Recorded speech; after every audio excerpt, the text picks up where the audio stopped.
अब मैं गोविंदा को नहीं माफ करूंगी। मैं नेपाल की हूँ, एक खुकुरी निकाल दूंगी ना तो सबकी हालत खराब हो जाएगी। इसलिए बोलती हूँ सतर्क हो जा बेटा अभी भी। एक ऐसी फेमस एक्ट्रेस जो उस टाइम पर फिल्म इंडस्ट्री में बिल्कुल नई नई आई थी और गोविंदा के साथ अपनी फिल्म की शूटिंग कर रही थी। उसी फिल्म के दौरान उस एक्ट्रेस के साथ गोविंदा को एक होटल के कैमरे में देखा गया था। तो आखिर वो एक्ट्रेस कौन थी और क्या वाकई गोविंदा जितने भोले और मासूम नजर आते हैं, क्या वो उतने ही भोले हैं या फिर असलियत कुछ और ही है? तो आज की इस वीडियो के अंदर मैं आपके सामने गोविंदा की जिंदगी से जुड़े हुए कुछ ऐसे डार्क किस्से आपके सामने रखने वाला हूँ, जिन्हें सुनने के बाद काफी ज्यादा चांसेस है कि आप किसी भी भोले और मासूम दिखने वाले स्टार पर आसानी से भरोसा नहीं कर पाओगे। तो चलिए बिना टाइम गवाए एक और एक्टर के अतीत की परतें खोलते हैं।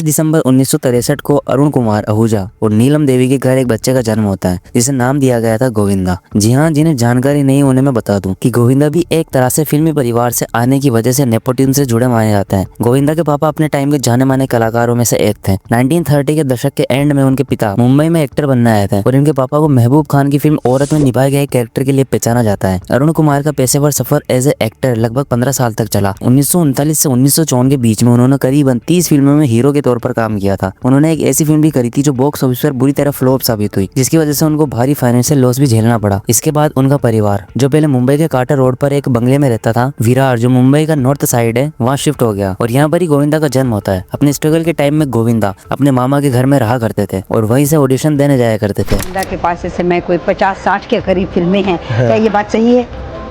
जी हमें 75 पिक्चर।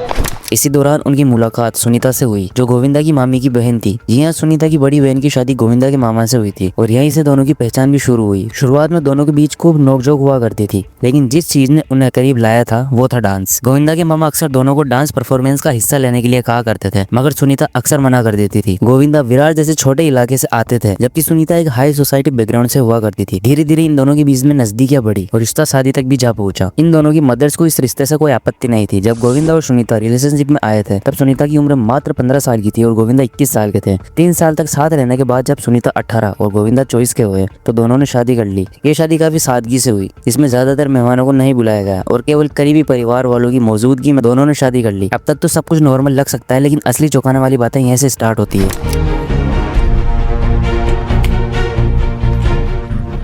साल 1987 में सुनीता और गोविंदा की शादी हुई थी, मगर 1986 में ही गोविंदा ने सुनीता से सगाई तोड़ दी। लेकिन उसी टाइम पर उनकी डेब्यूट फिल्म इल्जाम भी रिलीज हुई, जिसमें उनकी को स्टार नीलम कोठारी थी। उसी साल गोविंदा और नीलम की एक और फिल्म लव 86 आई। इन दोनों की ऑन स्क्रीन केमिस्ट्री ऑडियंस को बहुत ज्यादा पसंद आई, लेकिन कहा जाता है ये केमिस्ट्री केवल स्क्रीन पर लिमिटेड नहीं रही, बल्कि ऑफ स्क्रीन भी दोनों के बीच में नजदीकियां बढ़ने लगी। गोविंदा और नीलम एक दूसरे से काफी करीब हो चुके थे। हालांकि गोविंदा पहले से एक रिश्ते में थे, इसलिए गोविंदा दुविधा में थे कि भैया अब क्या करना है। उन्होंने सुनीता का कंपेरिजन नीलम से करना स्टार्ट कर दिया और उनसे नीलम जैसा बनने को कहने लगे। बार कंपैरिजन और अपने पार्टनर को किसी और की तरफ अट्रैक्टिव देखकर सुनीता नाराज तो हो ही जाती थी और नीलम के बारे में कई बार तीखी बातें भी कह देती थी। जाहिर सी बात है कि भैया जब कोई पहले से ही सगाईशुदा हो और फिर भी किसी और के साथ जुड़ाव रखे तो उनकी मंगेतर को बुरा लगना ऑब्वियस सी बात है। एक दिन झगड़े के दौरान सुनीता ने नीलम के बारे में कुछ ऐसा कह दिया था जिससे गोविंदा नाराज हो गए और उन्होंने सुनीता को दूर जाने के लिए भी कह दिया और इस बात से इनकी फैमिली भी नाराज हो गई। कहा जाता है कि अगर सुनीता का दबाव और अगर फैमिली का कॉम्प्रोमाइज नहीं होता तो शायद गोविंदा नीलम से भी शादी कर लेते। आखिरकार गोविंदा ने सुनीता से शादी तो करी, लेकिन एक शर्त रखी कि वो इस शादी को इंस्टेंटली पब्लिकली ना करें, क्योंकि इससे उनके करियर पर असर पड़ सकता है। शादी के 1 साल बाद दोनों की एक बेटी भी हुई, लेकिन कहा जाता है कि गोविंदा के मन में नीलम के लिए फीलिंग्स खत्म नहीं हुई थी। 1987 में शादी के बावजूद उसी साल नीलम और गोविंदा की 3 फिल्में साथ में रिलीज हुई। ऑडियंस ने इस जोड़ी को खूब पसंद किया और दोनों को लगातार में साथ में ही कास्ट किया जाने लगा। दोनों की पॉपुलैरिटी इतनी बढ़ी कि उन्हें कुल 14 फिल्मों में साथ काम मिला। 1987 के बाद 1988 में भी दोनों ने 2 फिल्में करी और 1989 में तो उनकी जोड़ी ने जबरदस्त सक्सेस भी हासिल करी। तब एक ही साल में उनकी 6 फिल्में रिलीज हुई। उस दौर में मीडिया और मैगजीन्स के अंदर दोनों के रिश्ते की खूब चर्चाएं भी होने लगी, जिसके बाद फैमिली के दबाव में आकर गोविंदा ने अपनी शादी को पब्लिक कर दिया और फिर दोनों ने साथ में काम करना लगभग बंद ही कर दिया। हालांकि 1996 में आई फिल्म जोरदार में दोनों साथ में दिखे, लेकिन वो फिल्म 1988 में शूट हो चुकी थी और किसी कारण की वजह से वो फिल्म बाद में रिलीज हुई।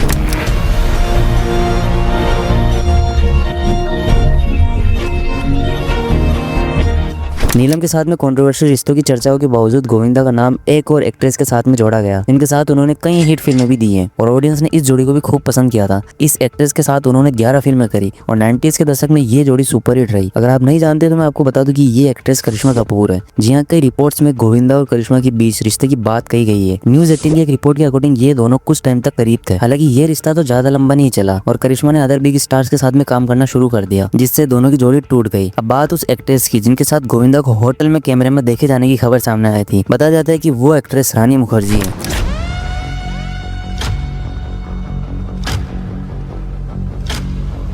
शूटिंग के दौरान दोनों काफी करीब आ गए थे। ये दोनों के करियर का एक इंपॉर्टेंट टाइम था क्योंकि रानी मुखर्जी उस दौर में कुछ होता है, हेलो ब्रदर और बादल जैसी फिल्मों से पहचान बना चुकी थी और बड़े एक्टर्स के साथ में भी काम करके खुश थी। फिल्म की शूटिंग के दौरान स्विट्जरलैंड और अमेरिका जैसी लोकेशंस पर दोनों के बीच अच्छी बॉन्डिंग बनी। जैसे जैसे रिश्ता मजबूत हुआ वैसे वैसे शूटिंग के बाद में भी कॉन्टेक्ट बना रहा और जल्दी रिपोर्ट आती है कि दोनों के बीच एक्स्ट्रा मैरिटल अफेयर की चर्चा है। यह अफवाह तब और बड़ी जब एक पत्रकार ने दावा किया कि उसने दोनों को एक होटल के कैमरे में साथ में देखा। ये खबर मीडिया में बहुत तेजी से फैल गई और सुर्खियां भी बन गई, जिससे कि गोविंदा की पत्नी सुनीता आहूजा को गहरा झटका लगा। जाहिर सी बात है कि इस तरह की खबरों ने एक्टर के करियर में हलचल मचा दी। मीडिया वाले लगातार नई नई रिपोर्ट्स को लाते रहे। ये सब चीजें सुनीता के लिए बेहद पेनफुल थी, जो अपने हस्बैंड के बारे में ऐसी खबरें सुन के उलझन में रहती थी। वो समझ नहीं पा रही थी कि क्या करना चाहिए। आखिरकार परेशान होकर उन्होंने मायके जाने का फैसला ले ही लिया, लेकिन बाद में गोविंदा के मनाने पर वो बंदी वापस भी लौट कर आ गई। इन सभी फेक न्यूज और ट्रस्ट की कमी ने उनके मैरिटल लाइफ पर भी असर डाला। कई इंटरव्यू में सुनीता ने अपनी शादीशुदा जिंदगी पर बात की।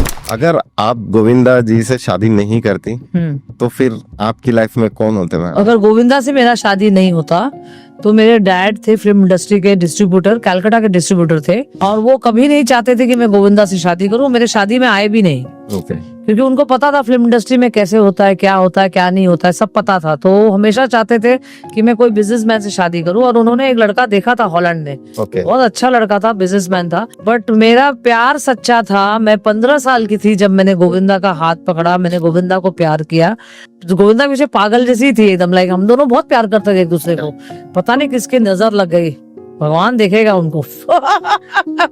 तो मैंने भी करती है ना मैम आप नजर? मैं सुनो नजर लगाने वाले है ना, उनका तो आंख फूटेगा ही। मेरे पति को मेरे से कोई नहीं छीन सकता है। मैं बोला मैंने जीते जी उसको मैं अलग नहीं होने दूंगी, चाहे कोई भी आ जाए, कुलचना आए या कुलचनी आए। एक पिक्चर था ना, मेरा पति सिर्फ मेरा है। इससे अंदाजा लगता है कि उनके रिश्तों में दूरी आई। हिंदी रश को दिए इंटरव्यू में उन्होंने बताया कि दोनों अलग अलग रहते हैं। सुनीता बच्चों के साथ एक अपार्टमेंट में रहती है जबकि गोविंदा एक बंगले में। उन्होंने कहा कि वो अपने बच्चों के साथ में टाइम बिताना ज्यादा पसंद करती है, जबकि गोविंदा अपने काम और मीटिंग्स में बिजी रहते हैं और दोस्तों के साथ में टाइम बिताते हैं। लाइफ स्टाइल और चॉइस के डिफरेंस की वजह से दोनों के बीच में काफी ज्यादा दूरियां भी आ गई है। पिंक विला को दिए गए इंटरव्यू में सुनीता ने मजाक में कहा कि वो गोविंदा के साथ क्वालिटी टाइम बिताना चाहती है, जैसे कि साथ में स्ट्रीट फूड खाना, बट वो काम में बिजी रहते हैं। उन्होंने हंसते हुए ये भी बोला कि गोविंदा अगले जन्म में मेरा पति नहीं बनना चाहिए। गोविंदा जैसे मासूम दिखने वाले एक्टर की प्राइवेट लाइफ के बारे में ऐसी बातें सामने आने से लोगों के लिए किसी भी स्टार पर भरोसा करना मुश्किल हो सकता है। एक बेहद रोमांटिक ऑन स्क्रीन इमेज वाले एक्टर की पर्सनल लाइफ को लेकर ऐसी कहानियां चौंकाने वाली लगती है। माना जाता है कि शादी दबाव में हुई, लेकिन सगाई के दौरान नीलम के साथ जुड़ाव की खबरें भी आई थी। ऐसे में गलतियों की शुरुआत कब हुई, ये बहस का सब्जेक्ट है और अक्सर कहा जाता है कि एक बार की गई गलती को गलती कहा जा सकता है, लेकिन बार बार होने पर वो आदत बन जाती है। आई होप आपको वीडियो पसंद आई होगी। आज के लिए बस इतना ही। सो मिलते हैं अगली वीडियो में, जहाँ किसी नए सेलिब्रिटी की कहानी मैं आपके सामने लाऊंगा।